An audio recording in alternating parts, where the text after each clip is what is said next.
Well, hello, class. Welcome to book 18 and 19. We're going to go through this pretty quickly, so if you need to pause, feel free to do that and see what's on the screen. But we're going to go through this pretty quickly and try and get this done pretty fast. So a little bit of background here on book 18. You all remember the end of book 16, Patroclus dies. Book 17, there's a lot of back and forth with Patroclus' body. And it's important to remember that Patroclus' body is able to come back to be properly buried. And of course, it's going to be really, really important to Achilles and the other Achaeans that happens. So there's a lot of back and forth.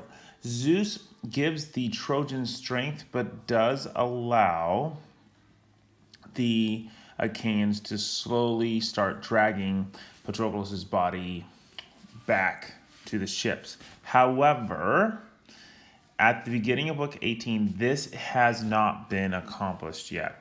So that's why this very first sentence, so these fought on in the likeness of blazing fire, these fighting on, they're trying to get Patroclus' body out, and the fighting is continuing. Okay? So these fought on in the likeness of blazing fire. Meanwhile, Antilochus came, a swift-footed messenger to Achilles, and found him sitting in front of the steep-horned ship, thinking over in his heart of the things which had been accomplished. Now just note that Antilochus is the son of Nestor. We're going to see him down here as well. Okay? Ah, me, how is it that once again the flowing-haired Achaeans are driven out of the plain on their ships in fear and confusion? So the Achaeans are getting pushed back again. And Achilles notices this. May the gods not accomplish vile sorrows upon the heart in me in the way that my mother once made it clear to me when she told me how, while I yet lived, the bravest of all the Myrmidons must leave the light of the sun beneath the hands of the Trojans. So he remembers this prophecy his mom gave him, that while he lived, the bravest of the Myrmidons would leave the light, and that one must die. So he makes a prediction. Surely then the strong son of Meniones has perished. Achilles reasons that Patroclus must have died. Unhappy, and yet I told him, once he had beaten the fierce fire off, to come back to the ships, not fight in the strength against Hector. I forgot to underline Hector, but that's okay. It's not a big deal. All right. So, as is typical in the Iliad, characters seem to know what's going on before it even happens. And Achilles correctly guessed that Patroclus has died. Now he was pondering in his heart and his spirit. Meanwhile, the son of stately Nestor, once again I told you he'd come back, this is Antilochus, was drawing near him and wept warm tears and gave Achilles his sorrowful message. So here's what Antilochus says. Ah me, son of valiant Peleus, you must hear from me the ghastly message of a thing I wish had never happened. Patroclus has fallen, and now they are fighting over his body, which is naked. Hector of the shining helm has taken his armor. He spoke, and a black cloud of sorrow closed upon Achilles. In both hands he caught up the grimy dust and poured it over his head and face and fouled his handsome countenance. These are all signs of grief right here, right?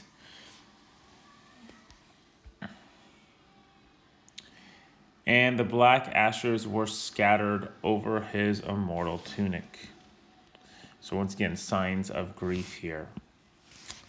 And he himself, mightily in his might, on the dust lay at length, and took and tore his hair with his hands, and defiled it. He defiled his hair by tearing his head, by tearing out his hair. And the handmaidens Achilles and Patroclus had taken captive, stricken at heart, and cried out loud, and came running out of doors about valiant Achilles, and all of them beat their breasts with their hands, and the limbs went slack with them. I thought this was interesting here, just something here. These are people that had been taken as slaves, yet they love Patroclus enough to come out and cry for him. So what that says, I'm not entirely sure, but that's interesting that those handmaidens would come out and cry for him. I mean, they're slaves. They must have come to care for Patroclus at least. On the other side, Antilochus mourned with him, letting the tears fall, and held the hands of Achilles as he grieved in his proud heart, fearing Achilles might cut his throat with the iron. I've always highlighted this passage with students because this shows how sad Achilles was, right? Achilles, Antilochus holds Achilles' hands to help keep him from killing himself. How sad was Achilles? Well, he was a death risk. He was a suicide risk. This is how much he loves Patroclus. He cried out terribly. It was a terrible cry, aloud. So this is a terrible enough cry that the lady, his mother, heard him as she sat in the depths of the sea at the side of her aged father. So this has been a great, terrible cry that he gave out that his mother heard.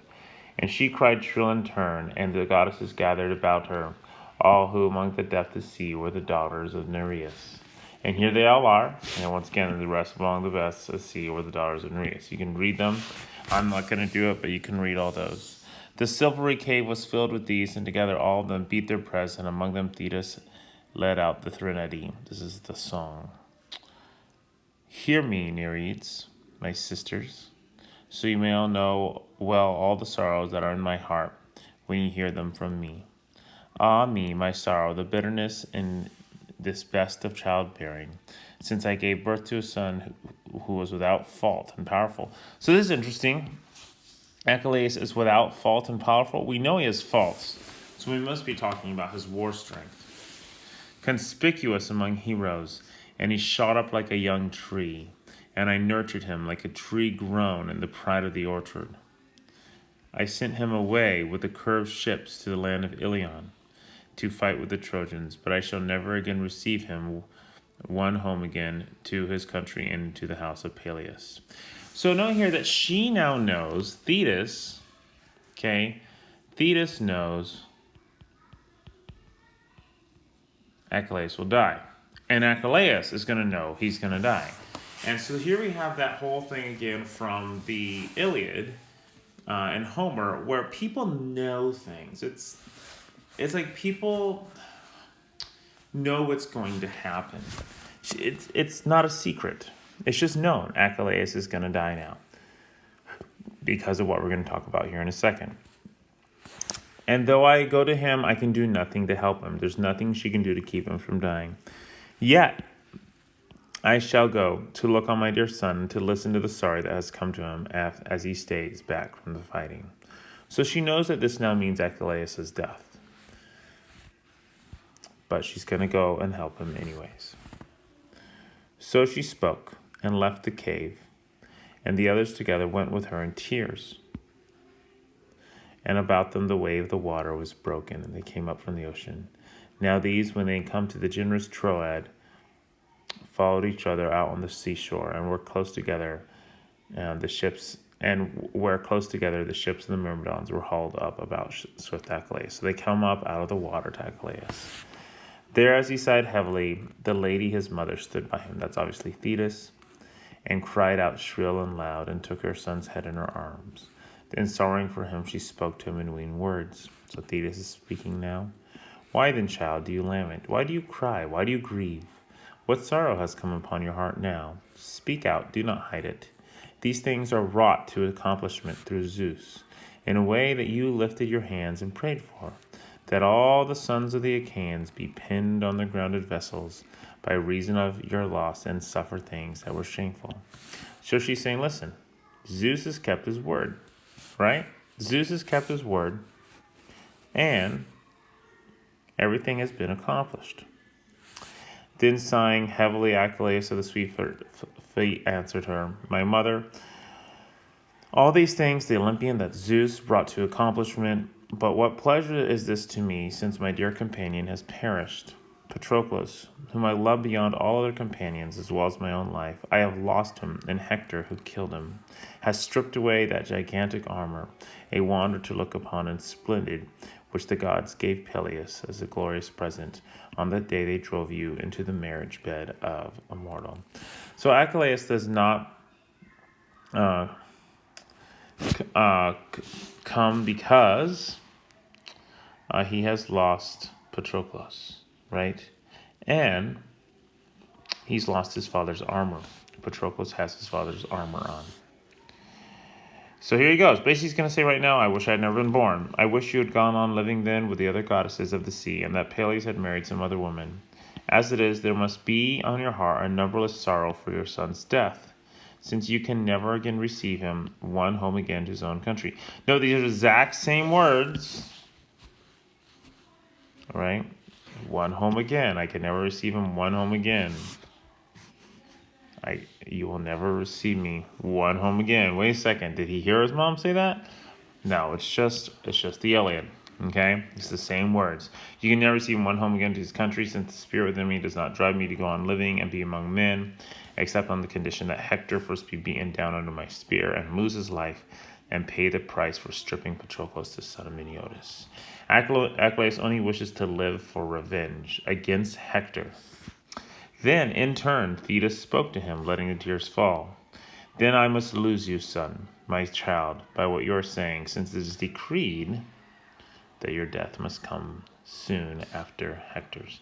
So, according to prophecy, if Hector dies, Achilles will die shortly thereafter.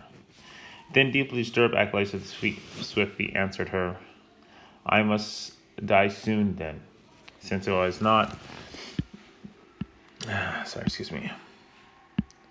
Hold on. All right, I think I fixed the technical issue. All right, I must die soon then, since I was not to stand by my companion when he was killed, and far away from the land of his fathers, he has perished and lacked my fighting strength to defend him. So here, Achilles is saying, I must go now because I was not here to protect my friend. Now, since I'm not going back to the land of my beloved fathers, once again talking about his death, since I was no light to the safety of Patroclus or any of my other companions, whom their numbers went down before glorious Hector. So he's saying, I was no help to Patroclus or any other men, but sit here beside my ships, a useless weight on a good land. I, whom such as no other of the bronze armored Achaeans in battle, though there are others who are better in counsel. So here you're saying I'm the best at fighting, right? But there are betters in counsel. So I put the smiley face. I was just chuckling a little bit at that. Why? I wish that strife would vanish away from among gods and mortals. And gall, this is bravery, which means it makes a man grow angry from his great mind. That gall of anger that swarms like smoke inside of a man's heart and becomes a thing sweeter to him by far than the dripping honey. I like this. It's a beautiful metaphor. And by the way, I just looked up gall again, and it means impudent or bold behavior. So it is bravery, but it's not the good type of bravery. All right. So it's here that the Lord, men of Agamemnon, angered me. Still, we will let this be a thing of the past, for our sorrow beat down by force the anger deeply within us. Now I shall go and overtake that killer of dear life, Hector, and I will accept my own death at whatever time Zeus... I got to circle Zeus, wishes to bring it about, and the other mortals. So Achilles is willing to let anger go and kill Hector, okay? And then he will accept his death. So he's going to let his anger go, he's going to kill Hector, then he's going to accept his death. He's going to do those three things. That's the order that he's going to do them. For not even the strength of Heracles, that's Hercules, fled away from destruction, although he was dearest of all to the Lord Zeus, son of Cronos. But his fate beat him under, and the wearisome anger of Hera. So even Heracles or Hercules had issues. So likewise, if such is the fate which has been wrought for me, I shall lie still when I am dead. He's going to accept his fate. Now I must win excellent glory, and drives from some one of the women of Troy, or some deep-girdled Dardanian woman, lifting up to her soft cheeks both hands to wipe away the close bursts of tears of her lamentation, and learn that I stayed too long out of the fighting. Do not hold me back from the fight, though you love me, you will not persuade me. This here is interesting. Did you catch this? He's got to go in and make some Trojan or Dardanian, that's also a Trojan woman, cry. This is once again talking about how he's going to kill Hector. This is basically saying he's going to make Hector's wife cry when he kills him. How sad is that, right? Anyways, moving forward. In turn, the goddess Thetis of the silver feet answered him, "Yes, it is true, my child, this is no cowardly action. To beat aside the sudden death from your afflicted companions, it's no cowardly action to go help. Yet see now your splendid armor glaring and brazen is held with the Trojans." The Trojans have the armor, okay? So they're fighting over Patroclus' body, but the Trojans, okay? Trojans, if I can spell right. Trojans have Achilles' armor, right? And Hector of the shining helmet wears it on his own shoulders and glories in it. So Hector's wearing his armor, yet I think he will not glory for long, since his death stands very close to him. Therefore do not go into the grind of the war god. Don't go to war. Not before with your own eyes you see me come back to you. For I am coming to you at dawn as the sun rises, bringing splendid armor to you from Hephaestus. So Thetis will bring Achilles new armor. And it's going to be epic. Spoiler alert.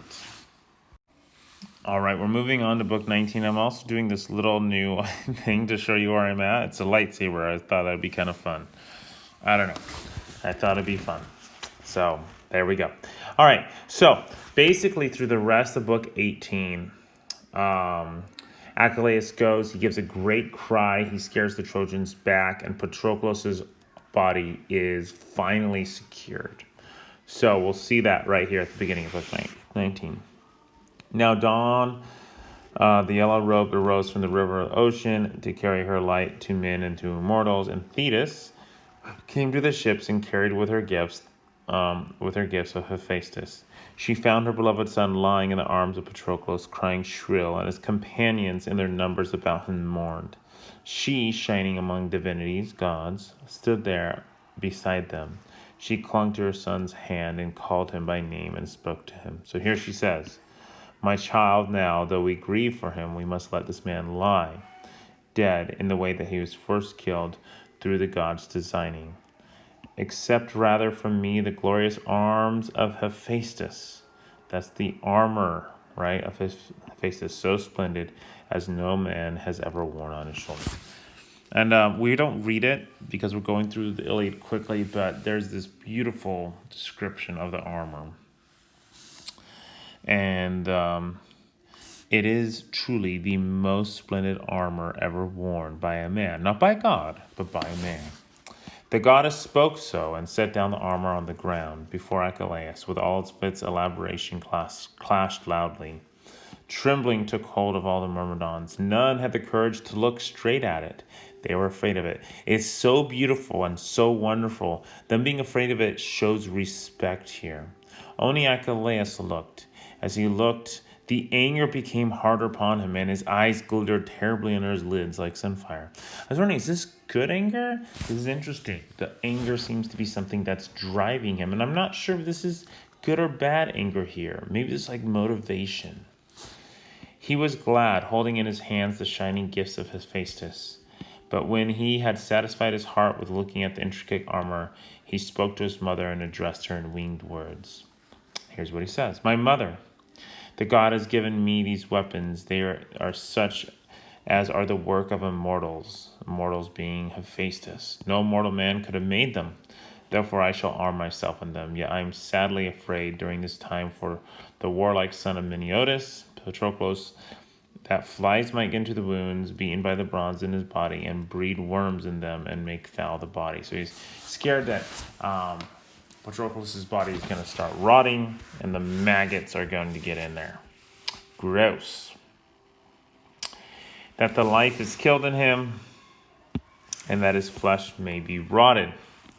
In turn, the goddess Thetis of the silver-footed answered him, "My child, no longer let these things be a care in your mind. Don't worry about them. I shall endeavor to drive from him the swarming and fierce things, those flies which feed upon the bodies of men who have perished. And though he lie here still, a year has gone into fulfillment." So even if he's here a year, okay, still his body shall be as it was, or firmer than ever. Go then and summon into assembly the fighting Achaeans, and unsay your anger against Agamemnon, shepherd of the people, and arm at once for the fighting, and put your war strength upon you. So Thetis is going to protect the body. She's like, go do what you need to do. She spoke so and drove the strength of great courage into him. And meanwhile, through the nostrils of Patroclus, she distilled ambrosia and red nectar so that his flesh would not spoil. So she's going to make sure Patroclus does not decay. All right, we're almost there. But he, brilliant Achilles, walked along by the seashore, crying his terrible cry, and stirred up the fighting Achaeans. And even those who were before had stayed where the ships had assembled, they who were helmsmen of the ships and handled the steering oar, they who were stewards among the ships and dispensers of rations, even these came to assembly. So this is not just the warriors, this is everyone coming to assembly. Since now Achilles had appeared after staying so long from a sorrowful battle, everybody wants to see what's going to happen now. And there were two who came limping among them, henchmen of Ares, both Tydeus' son and the staunch in battle and brilliant Odysseus, leaning on the spears, since they had the pain of their wounds yet upon them, and came and took their seats in the front rank of those assembled. And last of them came in the lord of men, Agamemnon, with a wound on him, seeing that Coon, the son of Antenor, had stabbed him with the bronze edge of the spear, the strong encounter. So this is way back. I think it's book 12. This is his wound from book 12. I think. Might be a little later. But now when all the Achaeans were on one body together, Achilles of the swift feet stood up before them and spoke to them. Son of Atreus, Agamemnon, was this after all the better way for both, for you and for me, that we, for all of our heart's sorrow, quarreled together for the sake of a girl and soul-perishing hatred? Why are we doing this all for a girl? I wish Artemis had killed her, ouch, beside the ships with an arrow on that day when I destroyed Lynarsus and took her. This is tough. He's saying he wishes that the girl had died. But here's what he's trying to say. For thus not all these too many Achaeans would have bitten the dust by enemy hands when I was away in my anger. This was far better for the Trojans and Hector. So he's saying this, look, for the sake of this girl, many have died. And the Achaeans will too long remember this quarrel between us. Sorry, let me get my stuff back here. Still, we will let all this be a thing of the past, though it hurts us, and beat down by constraint the anger that arises inside us. Now I am making an end to my anger. It does not become me unrelentingly to rage on. Finally, bud. Cool. Come on then. The more quickly drive on the flowing-haired Achaeans into the fighting, so that I may go up against the Trojans and find out if they still wish to sleep beside the ships. I think rather they will be glad to rest where they are, whoever among them gets away with his life from the fury of our spear's onset. So they're going to be lucky to get away with their lives once Achilles is done. So that's the end of the reading. Agamemnon's going to respond. I always talk about this because he says, I didn't do it. Delusion made us do it. I always make a little bit of fun of him here because you can read this next part. Basically, Agamemnon blames delusions for his actions. And I think actually Homer thinks this is a legitimate thing. It strikes me a little strange, but different cultures, right? So it is interesting to read about delusion here. So if you wish to do so, read that. But that's the end of that. And we will pick this up with the rage of Achilles in battle, which is going to be quite epic. I hope you guys enjoy it. Have a good one. Bye.